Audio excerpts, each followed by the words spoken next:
میں نبوت کے منکرین کے خلاف جو آپ نے لشکر بھیجا تو حضرت فاروق اعظم رضی اللہ تعالیٰ عنہ فرمایا کرتے تھے کہ صدیق دن والی نیکی دے دے،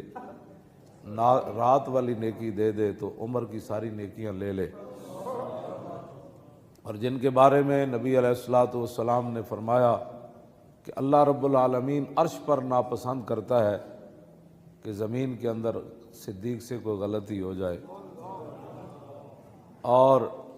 صحابہ اکرام فرماتے ہیں کہ جیسے نبی علیہ الصلوۃ والسلام جب ظاہری دنیا سے تشریف لے گئے نا تو اس وقت مدینہ پاک میں جو گہرام مچا، تو جب سیدنا صدیق اکبر دنیا سے تشریف لے گئے تو مدینہ منورہ میں اسی طرح کا گہرام مچا۔ اور عبداللہ بن مسعود فرماتے ہیں کہ اگر نبی علیہ السلام کی ظاہری حیات کے بعد آپ جب دنیا سے تشریف لے گئے، اگر صدیق